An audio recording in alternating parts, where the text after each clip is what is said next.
We'd like to welcome you again to the BYU Family History Library series of classes.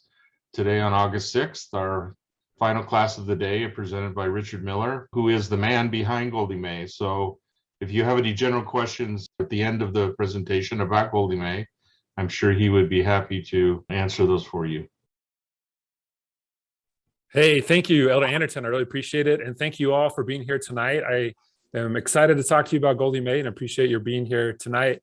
I'll be watching the chat. So if you have any questions as we go, feel free to type those in the chat and I'll be monitoring and can answer those as we go. I'll be talking about Goldie May tonight. Our original title for tonight was New Features, and this is a new feature that I'll be talking about. But I wanted to focus on one particular feature, which is the Goldie May canvas, and give you some background there and sort of why you'd want to use a canvas. And I'll tell you what a canvas means or what I mean by it, why you'd want to use a canvas in your research. And so I'll talk, not point by point about the Goldie May canvas per se, but just some activities you can undertake with this kind of tool and how it can help your genealogy research. So I'm going to open up Goldie May here. And if you're brand new here, haven't heard of Goldie May before, you could learn more about it at goldiemay.com. You can install it on Chrome or Firefox from here and use the free features. There are also subscription plans that give you additional features. And you can go to the Goldie May YouTube channel to learn all about the product and more things like that. So tonight I'll be talking about the canvas. This is a feature available in Goldie May subscriptions or at the BYU Family History Library. So all the features of Goldie May are available at the library. So that's one more reason to make a trip there or to any Family Search Center to try that out. Okay, so the canvas is a visual tool and allows you to take pictures and move them around on the screen. And the way this came up for me was I was looking at an ancestor. Let me pull up my fourth great grandfather, Hugh Wilson, and then we'll go to his father on the tree. And here's the subway map. And this is a plotting of the places he lived and the years that he lived. And then each of these white dots come from facts on the tree. And so importantly, this includes childbirths. If I turn off childbirths, then there are only 3 points from the tree: the birth, the marriage, and the death, first in England and then in Canada. But if I turn on childbirths, then we get this really zigzaggy line that comes from these children born in various places around the world. Childbirths is taking the idea from James Tanner, his first rule of genealogy, that when the baby was born, the mother was present. And so if we assume the father was also nearby in time and place, then these points represent points in the father's life too, even though they're the birth of the children. And so importantly, in early 1800, we see the zigzag pattern of children born in New York, and then back in England, and then back in New York, and back in England. And so this is really suspicious. How can this be that these children are born in the same family in back and forth on both sides of the Atlantic in this early time period? So this is something you might have seen already in the tree. If you were to come down to the children, you would see these different birthplaces as you click on each child. And importantly, Hugh Wilson is my ancestor, and he's one of the ones born in New York. And so I don't know that he's really part of this family. And so as I looked at this and wanted to figure out how to clean this up or decide what was going on here, I came into sources and wanted to give a fresh look at everything. I didn't want to take anything for granted that was already on the tree. I wanted to know for myself that the records, the sources that were attached to this profile really belonged, and know that for myself and give a fresh look at this. So I opened up each of these sources and I could kind of come down here and say, all right, here's the first source, that this particular William was the father of, or this looks like this is his marriage record, to Hannah. And it was in this Chalfont, St. Giles, Buckinghamshire, England. This is the first known record we have for him. And then I could go one by one through all these records, and it would be hard for me. I don't feel like I'm great at remembering all the details and remembering all the places and time periods over time. So my inclination would be to print out all of these records on paper and then sort them out on my desk or a kitchen table, figure out which ones belong, which ones don't. Maybe I'd draw lines in between. But I guess besides all the paper waste, I wanted some way to do that easier. And so at the time, this is maybe a year or two ago, I started playing around with my PowerPoint program. So on Apple, this is called Keynote. And it's the same if you're on Microsoft PowerPoint itself.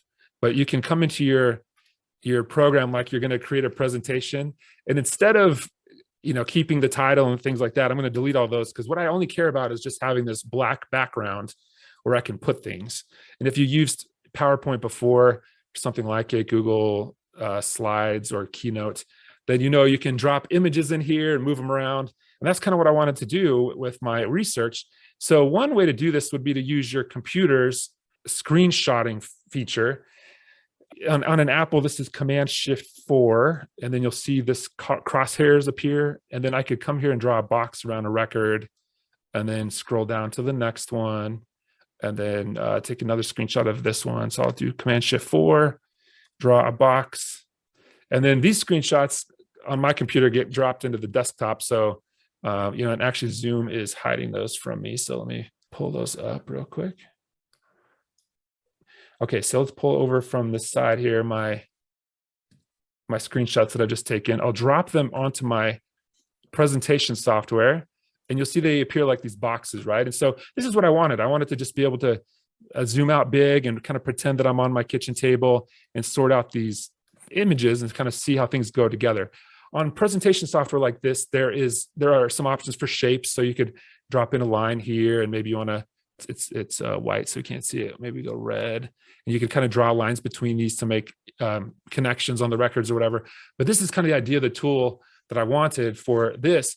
And in the meantime, or maybe this is actually probably not in the meantime, probably before I was doing this, there are several commercial products out there that do this kind of thing with, some are paid and some are free. But if you were to search Google for visual collaboration software or collaboration whiteboard software, you'll see a lot of these where you get this sort of infinite canvas, and you can drop pictures and shapes and lines and zoom around, move around. It's like this very interactive visual interface to working with shapes and images. And this is just what I wanted for Genealogy. So I've heard one podcast that described this as an infinite canvas. It's not true on presentation software, because on presentation software, you kind of have a known screen size. You can choose how many pixels are in your screen. But on these other programs that you could find online, there's sort of an infinite canvas, up, down, left, or right, to put as much on the screen as you want. And I heard the podcast say that it's not just the infinity of the image, but also the infinite possibilities of being able to draw and drop images in here. So with that background, I want to just give you some ideas for what you could do with a canvas in your research. And I'll use the Goldie May canvas because that's what I'm working on. But you could use any of those options. And long-term, Goldie May will have genealogy specific features in the canvas, so that it's not just kind of a general purpose tool for shapes. It's specific to genealogy related things. So let me come in here and say, we're going to do a project for figuring out where, let's say, where Hugh Wilson belongs. Is this the right family? So I could come into the canvas option of that project and take screenshots from here. So here I'm going to use the Goldie May screenshot tool. I'll right click and choose take a screenshot. This is the same feature that adds images to your research log if you've already been using that. So we'll take a screenshot of some portion of the screen and then just scroll down and do it again. And so the idea would be that you could come into a given person, a given profile that's very messy or hard to understand, and just take lots of screenshots of all the records you have. Maybe we'd ideally want to do that for all the children, but I want to get a sense of what's going on with these records. And now you'll see them appear on the right side. They kind of stack on top of each other. But let me pull the screen over now like this. And then here's where the different Canvas programs vary in features and sort of which buttons you use.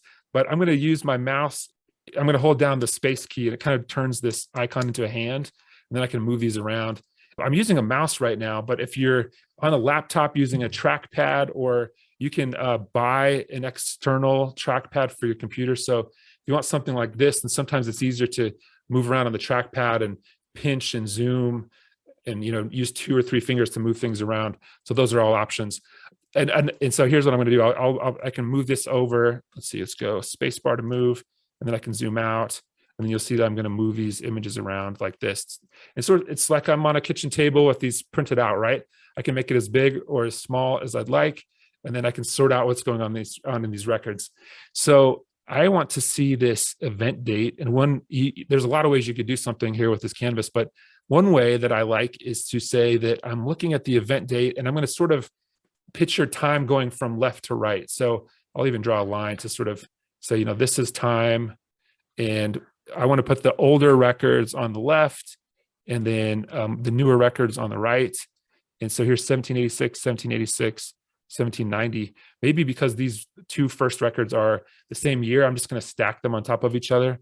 And in fact, they're marriage records, one for the wife to the husband and one for the husband to the wife. So they're kind of the same record. So I might just stack one on top of the other, kind of stack them together like this. And then I could go through all the screenshots or all the images on the tree and make screenshots for all of them. And say, as I get down to, let's say, these are all kind of England records. If I were to go through all of these, I'd maybe get down to areas where I'm starting to see records that are not in England. And in fact, it's not just England. It's not just the fact that it's England and the US. It's also a concern that we have lots of records inside of England. So some were in Buckinghamshire, but then here's one from Yorkshire. And so I like the idea of treating these like swim lanes where we have the passage of time from left to right. And then I'm going to think of the kind of the up and down as swim lanes for different families. And I want to zoom out where I can kind of see things big and then say, okay, if I've got one family here in Buckinghamshire, these two records are the same, and then this one here is Buckinghamshire, then I'm going to treat that as one family in one swim lane. And then if I find a different John Wilson, born to a William Wilson, but they're in Yorkshire, then, without more knowledge that they actually moved, I'm going to treat this at first as a separate family in a different swim lane. And so you'd see the process of going through all 24 sources. Maybe you'd add on the children's sources, and then you would start to group these into families that look like more, coherent sets of records. Now, what if you get to a point where you see, there's a bunch of records in Buckinghamshire, and then all the records are in Yorkshire? Well, then, okay, maybe the family actually moved, and you'd have to sort of decide, do I see all the family names kind of moved over to the new place?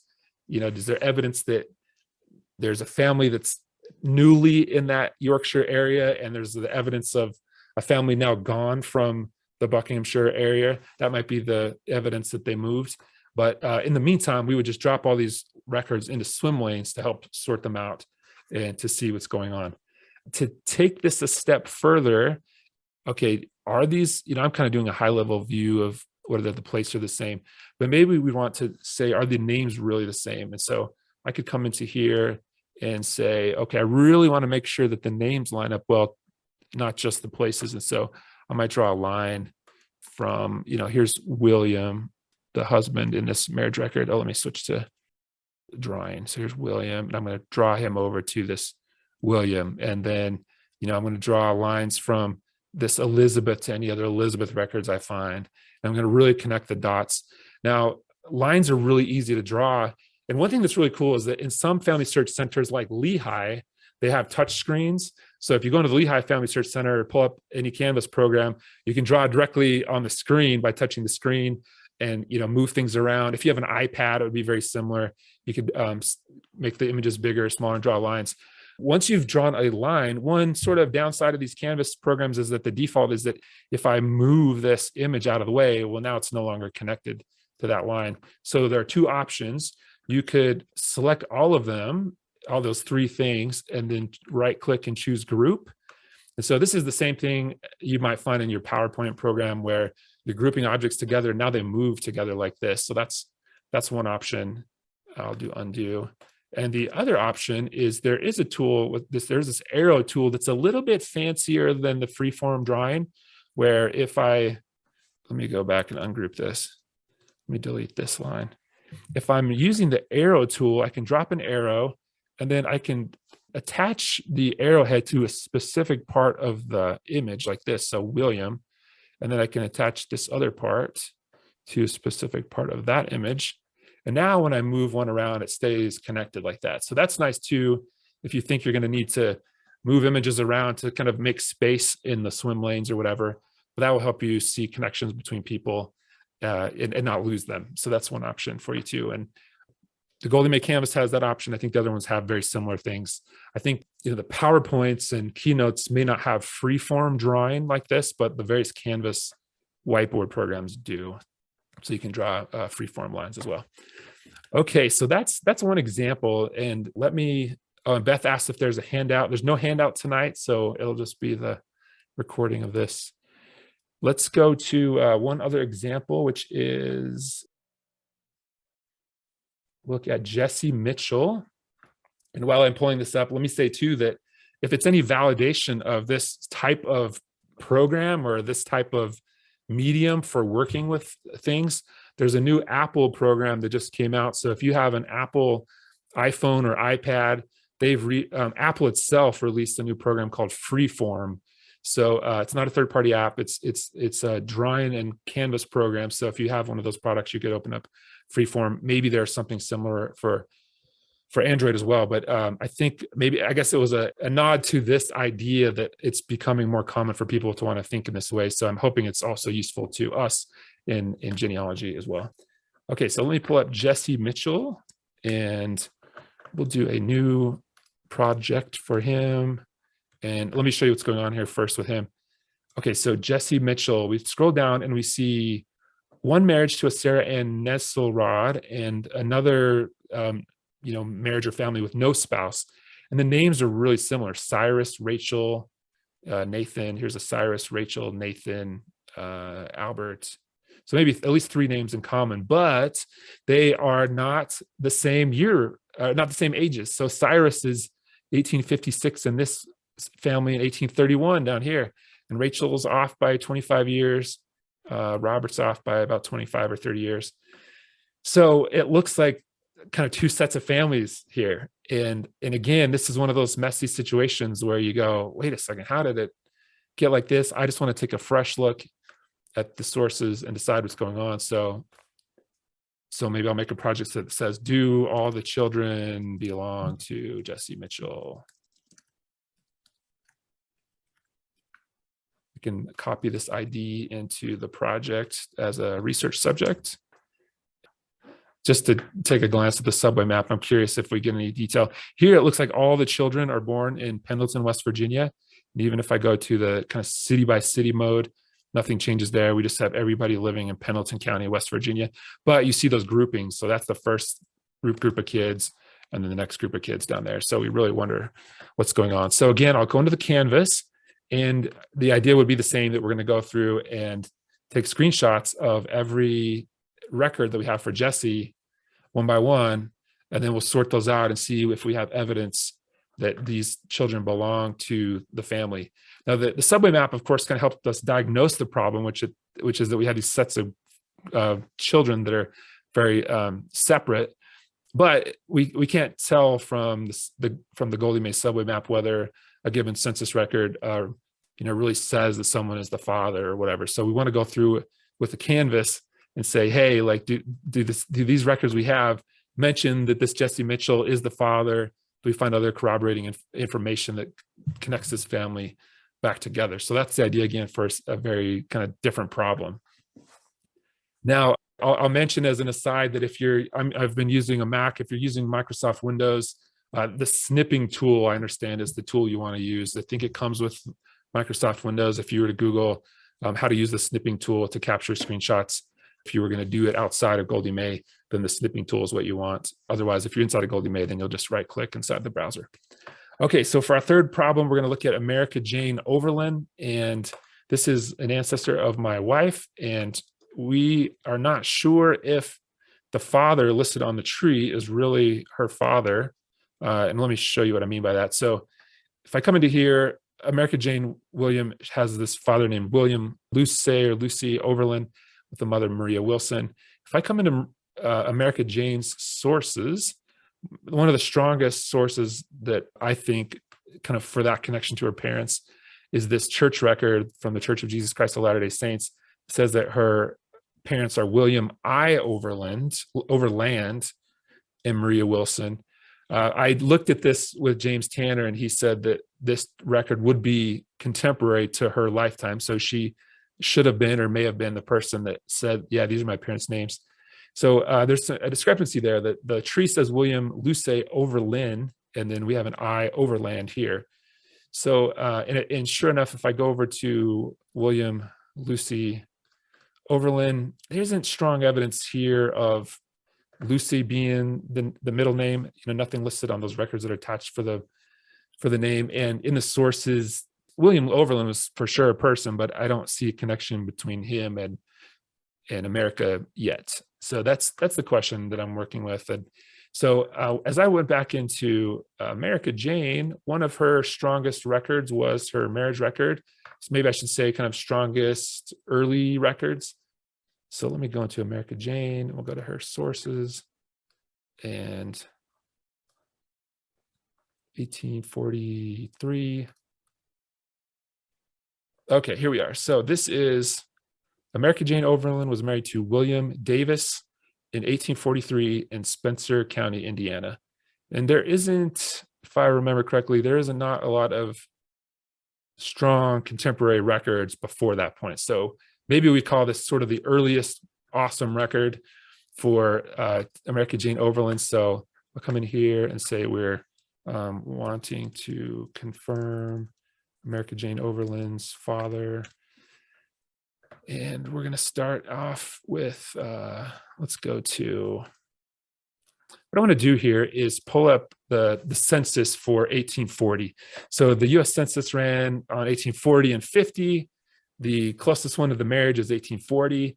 So if I can find William Overland's, since that's who she said her father was, William Overland's living in Spencer County, Indiana in 1840, maybe one of them is the right father. I'm making some assumptions there that, 3 years earlier, they were still in this county, and I guess taking for granted what she says that it's William Overland. But let's do a search for 1840 family search census, and that pulls up the search field, and I'll type into here that I'm looking for. I'm going to be pretty broad here on the search. I'm just going to say W star. Sometimes we see William, sometimes we see WM. And then here I'm going to say I'm going to say over, and then since I might be Lynn or land, I'll just do an L star. And then place, I'll put that I want to just search all of Indiana and search. Okay, we get back only 3 results. So this is a William Overland E, WM Overland, that's the spelling we know, and then William Overland. So 3 of them.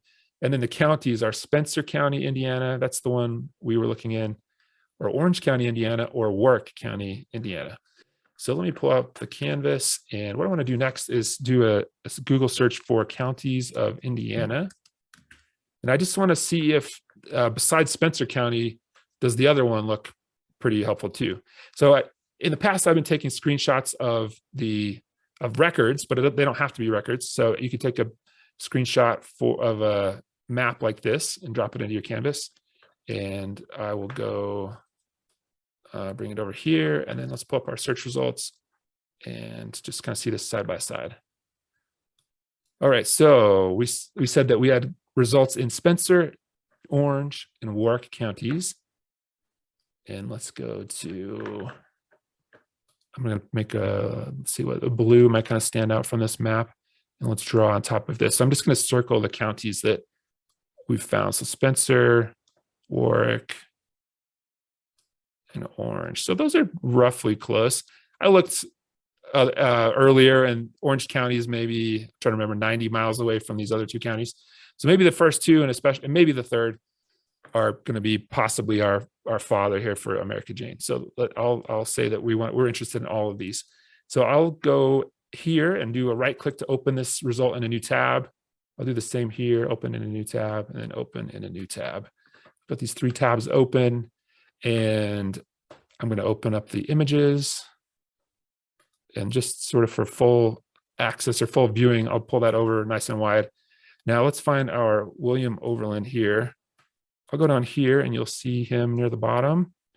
This is the 1840 census. So it's only mentioning the heads of household. Usually that's the man. And then the rest of the family are listed as tick marks. So here's our William Overland at the bottom. I'm going to take a screenshot of this, and I'm noticing that I'm not going to miss any tick marks off to the right, but I want to capture all the tick marks. So I'll do a take screenshot, and William Overland. You'll see an Eli Overland right above him, so that might be an interesting person. And then without zooming in or out, now that I've taken that one screenshot, I'm going to just scroll up to the top here and take a screenshot of the heading as well, because that's always hard to remember. Okay, and then let's come over here and do a little moving around. Oops, I'm drawing. Let me undo the draw and switch to the arrow. Okay, now look how nice this is. Now that we have a screenshot of the heading, we don't have to scroll up and down. We can just move our guy right up and line him up with the heading. And so now we know exactly which columns each tally mark corresponds to. Okay, now let's go, let's actually group those together so we don't kind of lose them, and then put those off to the side. I'm going to go into our next tab, and we'll find our next William Overland.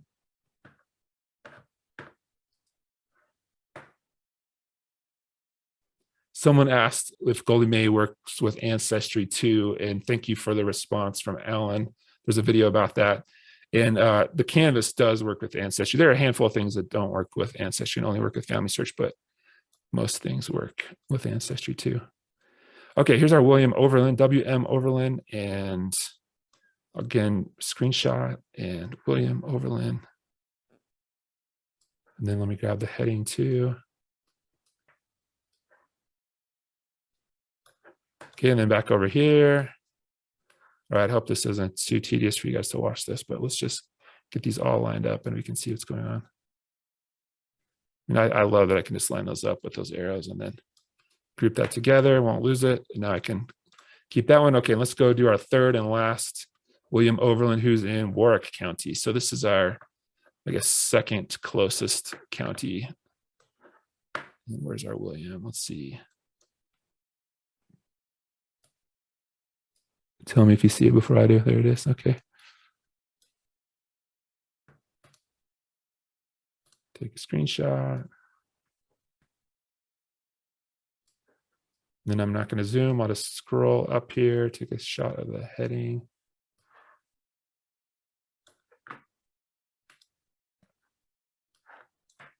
Okay, let's pull that one over and let's go zoom in and line that up. And it's so nice having that double line that tells us where to line those up, and then we'll group. Okay, so we've got three canvases, or three screenshots, let's say, of three William Overlands that could be the father of America Jane. And the other part I want to do to compare is to go over to the tree to William Overland, and let's just see, based on the tree, what would the family look like at the time of the 1840 census. So this, again, is an example of not needing to take screenshots of images of records that can be screenshots of anything. So you could take a screenshot of the tree like this and drop that into your canvas. And then we'll come over here and we're going to use this as kind of our comparison point. Now, here's the scary part where I do math on a live broadcast, but I'm going to use my calculator if I need it. I'll use that as my backup. But let's say that we are going to, get a red color and say that this will remind ourselves we're looking at the 1840 census. So I'll draw 1840. And so how old would each person be in 1840? Okay, so 1840 minus 1795, he would be 45. Wife would be 43. You know, this is, of course, plus or minus 1 year based on their birthdays. Nancy, the first daughter, would be 24. Tell me if I get that wrong. 23, 22. You know, if you had a pen or a touch screen, this would look a lot prettier. You'd be able to use your nice, pretty handwriting. But here's me with my mouse. And America, our subject, is 16 in 1840. Okay, the other thing I want to check out is, did any of these older children marry and leave home by 1840? So we might not expect them to be at home. I'll open these in new tabs. Nancy, William, Tapley, John was 20. He could be married. Maybe I'll just do everybody just to check. Nancy was born in 1835, so she was already married. William, 1836, already married. 1844, so Tapley was not yet married as of 1840. John was married later as well. So those first two children were married. They could still live at home, but I'm just going to cross those out sort of as a reminder that maybe they're not at home. And now here's where we are really thankful to have lines to draw in between things, because the 1840 census only has those tally marks. So now we've got to dive into looking at these tallies to see how well they line up with the family. Okay, so this left half of the columns are the males, right half is the females. Here we're looking for a William Overland who's 45 in 1840. And the oldest male of this first candidate is in the column of 20 to 30. And in that second range, we've got a 30 to 40 male. And in the third one, we have a 20 to 30 male. So none of those to me line up very well. Maybe I'll check out if we have a 43-year-old female on any side of this. So here we have, again, under the William Overland column, a 20 to 30 female, here a 30 to 40 female, and here a 20 to 30 female. So yeah, none of these is looking like a strong match to our William Overland. Now, in some cases, you'll see a strong match. And so you would come in to you'd use your tool and say, okay, yeah, I've got this male that, let's pretend there's a tally mark there in the 40 to 50 line. If we had seen that line there, then we could say, hey, cool, yeah, this is a match. And so I'm going to draw an arrow to this person. And then I'm going to take the female match and draw a line over to her over there. So maybe we'd have a line from, this 40 to that 43, and you'd go column by column and say, who can I line up the tick marks with on the tree and see which candidate family is the right family. Here, I don't see a strong match out of the gate, so we'd have to do other research. But that is the idea, that you're going to line up the tally marks with a family and see how far that takes you. This could be helpful too for African American research, where the 1850 and 1860 censuses have the slave schedule, and those are usually unnamed enslaved people that are tally marks. And so if you're able to start to get some candidate families for who your family is, then you could use those tally marks in the slave schedules and line those up with the people as well. So that's how you would use that. We could have, of course, instead of using these hand-drawn lines, we could use those fancier arrows with kind of the magnetic ends, where we drop in the arrows like this, and then we can move the image and not lose it. But that'll be your whatever fits your tastes and whatever you want to take the time to do. So that's how you would use the Canvas or a Canvas product or tool for pre-1850 research, and where you're using the tally marks.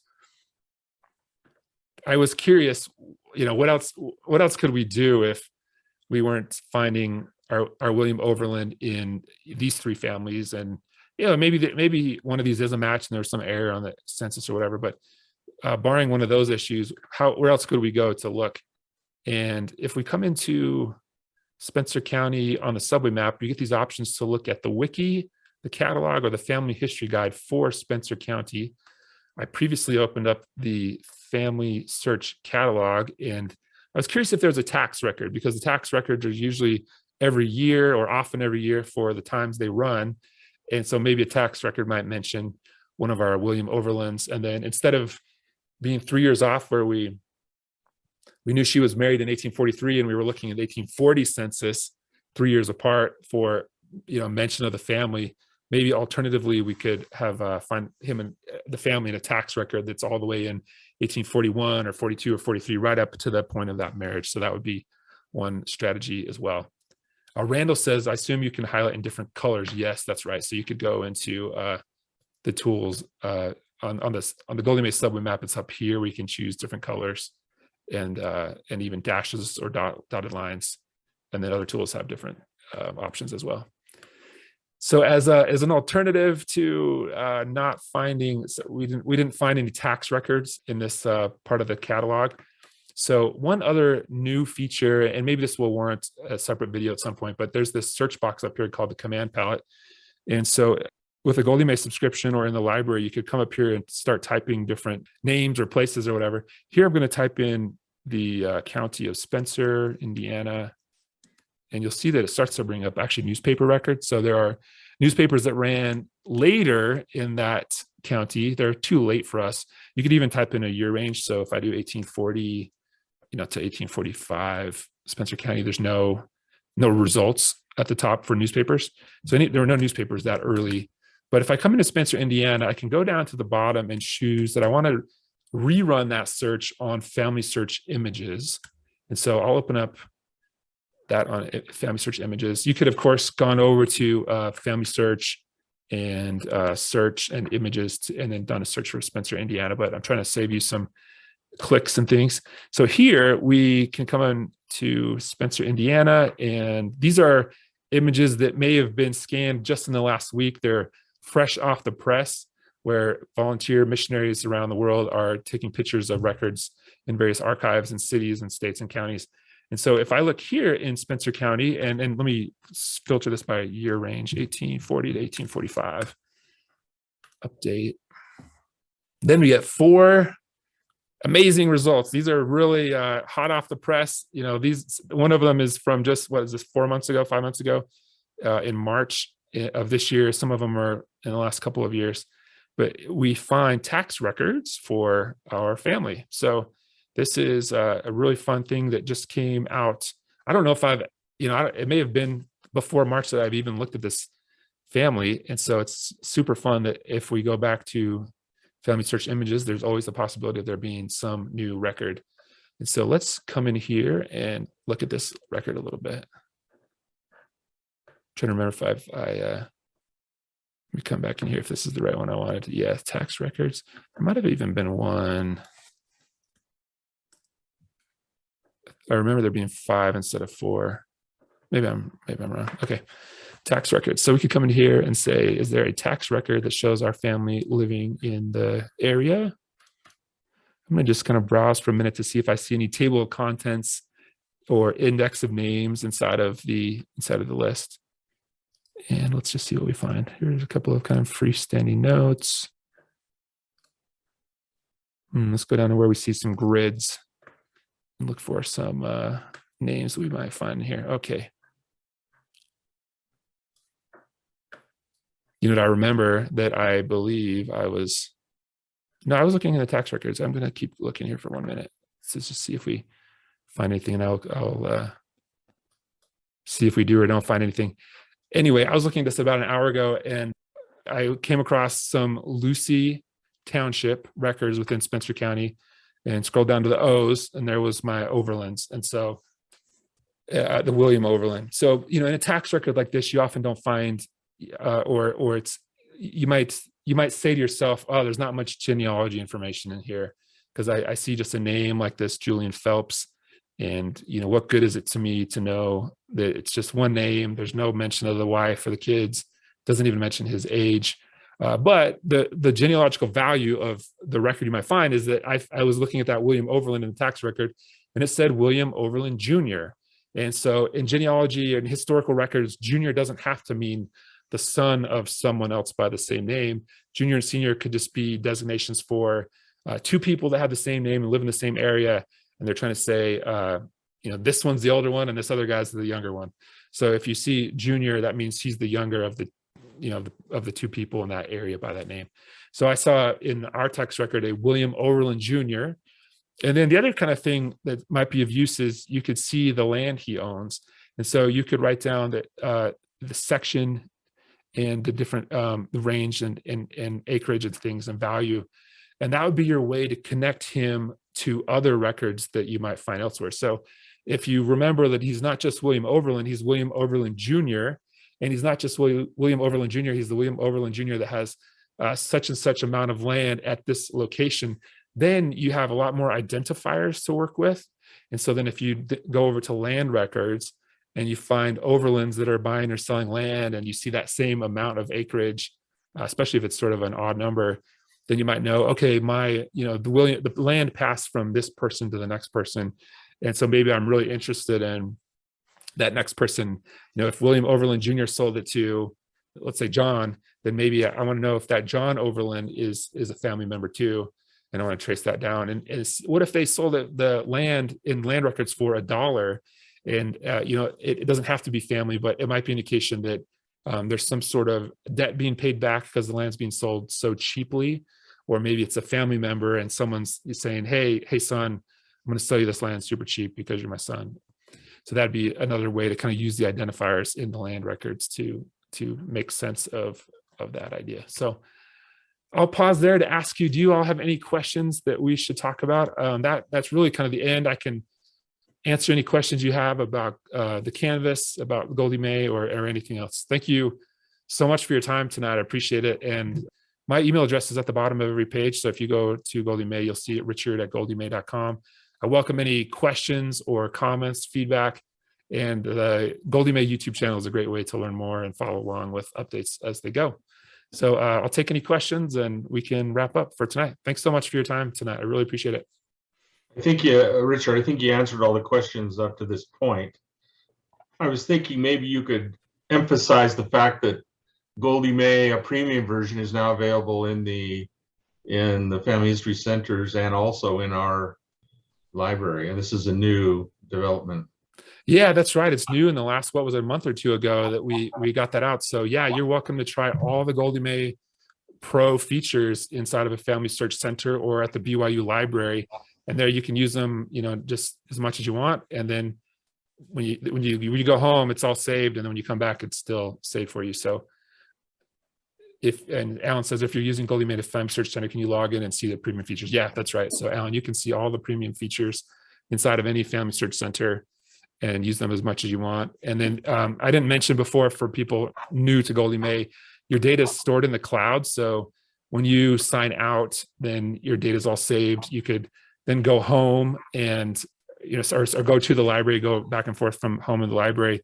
And if you go to a Family Search Center where Goldie May is not installed, if you don't see this black G up at the top right, usually it's no problem at all to go to goldiemay.com and choose install in Chrome, and then click the button that says add to Chrome. And then you'll see this black G appear under the jigsaw puzzle. Usually they wipe the computers regularly, maybe every night. So if you install the Goldie May extension, it's not a full software program, it's just an extension in the browser. So you can use Goldie May for the time you're at the library, click the button, sign in with your Family Search account. And then you could use Goldie May while you're there, then sign out and take it home with you. So that's how you'd use it from the library. And then in the biggest 15 Family Search centers, which are mostly sort of the Wasatch Front and St. George and Las Vegas in the West, there, I think Goldie May is installed by default on all the computers, but then there's hundreds of various chapels of the church around the world and other places that are centers that might not have it. So you're welcome to just probably install it and uninstall it when you're done. So that's how you'd use it from a center. I think you answered, if you're using Goldie May in a Family Search Center, can you log in and then see premium features? I think you. Yeah, that's right. Yeah, you can see all those. You'll see them while you're there. Then when you get back home, you won't see them. But then when you come back to the library, you'll see them again. So they're kind of saved for you.